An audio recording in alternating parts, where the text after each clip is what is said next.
옛날 옛적 양산 지역에는 드넓은 호수가 있었고 그 호수의 깊은 바닷속에는 용왕이 살고 있었다. 용왕은 호수의 물을 유지하고 천신들과 인간, 세계의 균형을 이루는 임무를 맡고 있었다. 사람들은 이 호수를 풍요와 번영의 상징으로 여겼다. 그러던 어느 날 마을에는 대가문이 찾아왔다. 농작물은 시들어가고 사람들은 물 한 모금이라도 얻기 위해 호수 주변 알 수 없는 불안감 속에서 지냈다. 그때 마을의 오래된 현자인 할아버지가 사람들에게 말했다. 용왕께 가서 도움을 청해야 한다네. 용왕은 항상 우리의 진심 어린 기도를 듣고 계신다네. 마을 사람들은 분주하게 호숫가로 모여들어 제사를 올리기로 결정했다. 한 해의 풍작과 울부족으로부터의 해방을 기원하며 마을 주민들은 향과 음식을 정성스레 준비했다. 축제와 기도를 위한 준비가 마무리되자 마을의 젊은 용사로 알려진 청년 이지훈이 용왕을 만나기 위한 대표자로 선발되었다. 그에게 맡겨진 사명은 용왕에게 마을의 상황을 알리고 필요한 도움을 요청하는 것이었다. 제사의 밤, 달빛 아래에서 이지훈은 조용히 호수로 다가갔다. 별빛이 물 위에 반짝이는 순간 그는 용왕의 모습을 눈앞에서 보게 되었다. 왜 나를 찾아왔느냐? 용왕의 목소리가 울려 퍼졌다. 이지훈은 머리를 숙이며 대답했다. 존귀하신 용왕님, 저희 마을은 심각한 가뭄에 시달리고 있습니다. 저희의 기도를 들어주시고 비를 내려주시기를 청합니다. 용왕은 깊은 생각에 잠긴 듯 말했다.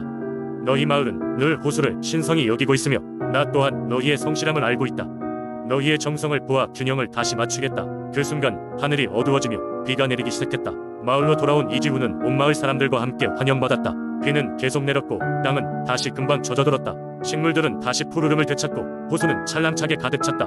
마을 주민들은 용왕께 감사하며 앞으로도 호수를 지키며 살아갈 것을 맹세했다. 그리고 매년 이때쯤이 되면 그날의 기적을 기념하기 위해 용궁 축제를 열었다.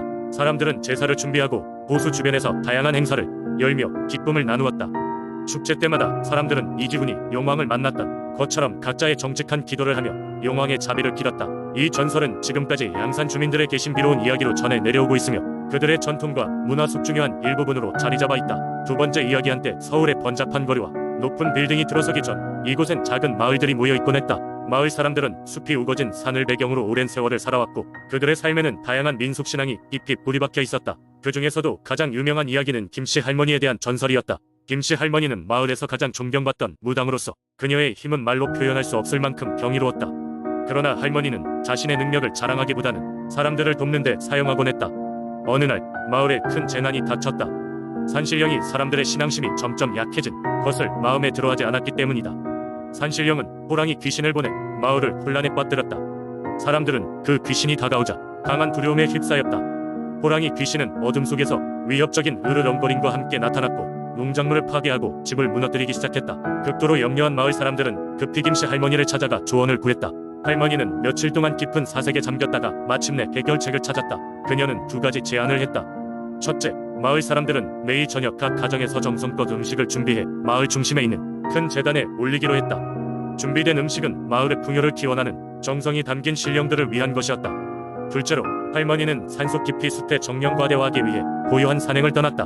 며칠 후 할머니가 돌아왔을 때 그녀는 한 자루의 묘한 신령초를 가지고 있었다. 이는 호랑이 귀신을 달래기 위한 특별한 약초였고 할머니는 귀신이 나타날 때마다 이 약초를 태워 연기를 피웠다. 결국 호랑이 귀신은 무서운 기운을 점차 잃어버렸고 더 이상 마을을 괴롭히지 않았다. 사람들은 할머니의 지혜에 감탄하며도 그녀를 따랐다. 마을은 점점 더 평온을 되찾았고 사람들은 자연과 조화롭게 사는 법을 배워갔다.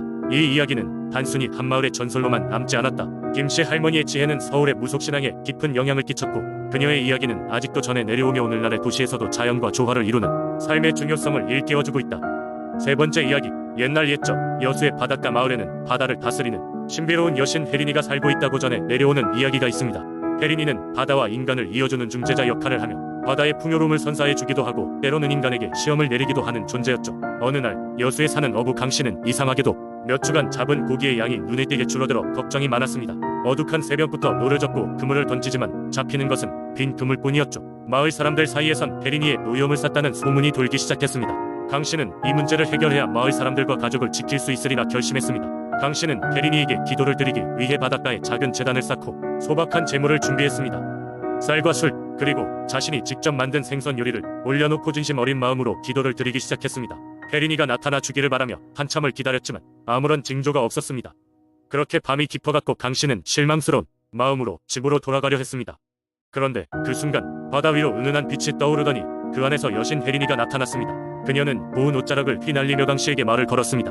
강씨, 내가 마을과 바다를 걱정하는 마음은 잘 알겠다. 그러나 인간들이 바다를 얼마나 소중히 여기는지 그 마음을 시험해보고 싶었단다. 강씨는 혜린이에게 마을 사람들이 한동안 바다를 소홀히 대했음을 솔직히 털어놓고 용서를 구했습니다. 혜린이는 그런 그의 진실한 마음에 감명을 받아 다시금 풍요로운 바다를 약속했습니다. 하지만 조건이 하나 있었습니다. 매년 마을 사람들은 바다의 은혜를 잊지 않고 작은 축제를 열어 바다와 혜린이에 대한 감사의 마음을 나누기로 한 것이었죠. 다음 날 아침 마을 사람들은 강씨가 전한 이야기를 듣고 크게 기뻐하며 모두 힘을 모아 첫 번째 바다 축제를 준비하기로 했습니다. 이 축제는 풍요와 번영을 기원하는 마음으로 바다에 대한 감사와 혜린이의 은혜를 기리는 자리였습니다. 그 후로 마을 사람들은 바다와 자연의 중요성을 이해하고 더불어 살아가는 법을 배웠습니다. 지금도 여수의 바닷가에는 혜린이의 전설이 전해져 내려오며 마을 사람들은 매년 그 전설을 기리는 축제를 열고 바다와 그 안의 생명을 아끼고 있습니다. 혜린이는 여전히 어딘가에서 이 마을을 지켜보고 있으며 고요한 밤바다의 부드러운 파도 소리를 내며 마을 사람들에게 인사를 건네고 있을 것입니다. 네 번째 이야기, 옛날 옛적 춘천의 주룡산에는 마을 사람들이 신앙의 대상이었던 신령한 수호신이 살고 있었다고 한다. 주룡산은 마치 용이 하늘로 승천하는 듯한 형상을 하고 있어 사람들은 산을 주룡산이라 불렀다. 이 산은 계절마다 아름답게 변하여 겨울이 되면 하얀 눈으로 덮였고 봄이 되면 돋아나는 새싹과 함께 온갖 꽃이 피었으며 여름에는 짙푸른 나무들이 울창했다. 그리고 가을이면 붉고 노란 낙엽이 그의 몸을 장식했다. 마을 사람들은 주룡산이 그들의 마을을 지켜주고 있다고 믿었기에 매년 봄이 되면 산의 정령에게 감사의 뜻을 전하기 위해 큰 제사를 지내곤 했다. 제사에서는 마을의 주장이 직접 제물로 쌀과 과일 그리고 손수 만든 나무 공예품들을 바쳤다. 춘천의 주민들은 주룡산의 수호신을 주룡대왕이라 불렀고 그는 언제나 자신들을 지켜주리라 믿었다. 어느 해 봄, 사람들이 기대하던 대로 화창한 날씨가 계속되었고 마을 곳곳에 희망의 싹이 돋아났다. 하지만 그 평화로움도 잠시 어딘가에서 들려오는 불길한 소문이 마을을 뒤덮기 시작했다. 멀지 않은 마을에서 괴질이 퍼지고 있다는 소문이었다. 누구도 이 질병의 원인을 알 수 없었고 사람들은 두려움에 떨기 시작했다. 마을의 장로들은 이 상황을 주룡대왕께 고하고 해결책을 찾기 위해 주룡산의 꼭대기로 향했다. 산 정상에 도착하여 그들은 산의 정령에게 긴급한 마음을 전했고 무사히 마을이 이 위기를 지낼 수 있도록 간청했다. 잠시 후 하늘이 흐려지더니 큰 천둥 소리와 함께 무언가 산 꼭대기에 나타났다. 그것은 거대한 용으로 주룡대왕이 그들의 앞에 모습을 드러낸 것이었다. 주룡대왕은 장로들에게 엄청난 지혜와 계획을 주었다. 그의 가르침은 간단하지만 강력했다. 산의 정기를 담은 샘물을 마셔라. 그리고 깨끗한 마음으로 서로를 보살피며 단결의 힘을 잊지 말라고 전했던 것이다. 마을 사람들은 그 조언을 따랐고 며칠 후 정말로 강화된 결속 속에 그들은 괴질을 이겨낼 수 있었다. 이후로도 마을 사람들은 더욱더 주룡산을 경외하고 신앙을 키워나갔다. 그들은 산속 깊은 곳에 주룡대왕을 위한 특별한 사당을 세웠으며 매년 제사는 더욱 성대하고 마음을 모으는 기회가 되었다. 이러한 신앙과 전통은 오랜 세월 동안 춘천 마을에서 전해 내려왔고 오늘날까지도 주룡산은 신령한 수호신의 터전으로 마을 사람들 사이에서 감사를 모으는 장소로 남아있다. 때론 자연을 경외하고 때론 그 기운을 빌려 함께 살아가는 힘을 배울 줄 아는 슬기를 주룡대왕이 가르쳐준 셈이었다. 춘천의 민속신앙과 주룡산의 이야기는 그렇게 오늘날도 여전히 마을 사람들의 가슴속에서 살아 숨쉬고 있다. 다섯 번째 이야기, 옛날 옛적 화순의 한적한 마을에는 장대한 노을 바위가 있었다. 이 바위는 마을의 서쪽 끝에 자리 잡고 있었으며 매일 저녁이 되면 바위 너머로 태양이 지면서 붉은 노을이 마을을 감쌌다. 이 노을은 단순한 일물이 아니었다. 마을 사람들은 노을 바위에 어떤 신비로운 힘이 깃들어 있다고 믿었다. 누구도 어느 시절부터 이런 믿음이 시작됐는지 알 수 없었지만 마을의 어른들은 대대로 이 바위가 마을을 지켜준다고 이야기하곤 했다. 마을 사람들이 항상 노을 바위를 신성시했던 데에는 이유가 있었다. 마을에 어려움이 닥칠 때마다 신기하게도 노을 바위 근처에서는 이상한 일이 벌어졌기 때문이다. 전설에 따르면 수십 년 전 이곳에 대흉년이 들었을 때도 바위 언저리에서는 신비롭게도 식물이 말라 죽지 않고 자라나 주민들을 구원했다고 한다. 사람들은 이러한 현상을 신의 은혜로 여겼다.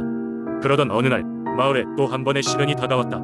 뜻밖의 홍수가 난 것이다. 급작스러운 폭우로 인해 마을의 길들이 물에 잠기고 집들이 무너졌으며 농작물들은 대부분 수확하기 전에 물에 휩쓸려갔다. 주민들은 두려움에 빠져 어찌할 바를 몰랐고 마을의 이장은 노을 바위를 찾았다. 그는 바위 앞에 무릎 꿇고 위대한 노을의 신이여 우리 마을을 구원해 주소서 라며 간절히 부탁했다. 놀랍게도 그날 이후 기적과도 같은 일이 벌어졌다. 홍수의 물살이 거세게 불며 마을로 향하던 강물이 갑자기 줄어든 것이다. 주민들은 모두 노을 바위가 그들을 위기에서 구해주었다고 믿었다. 그 후로 주민들은 매년 이맘때가 되면 노을 바위 앞에 음식을 바치고 마을이 번창할 수 있도록 기원을 드렸다. 몇십 년이 지난 지금까지도 이 노을 바위는 화순 주민들에게 깊은 신앙과 보호의 상징으로 남아있다. 시간은 흘렀지만 노을 바위의 전설은 더욱 풍성해지며 주민들 사이의 이야깃거리로 전해지고 있다. 바람이 부는 저녁이며 지금도 사람들은 붉게 물든 노을을 보며 감사함을 느끼고 기도를 드린다. 인간의 삶을 지켜주는 이 신비한 바위는 영원히 화선을 비추는 등불과도 같은 존재이다.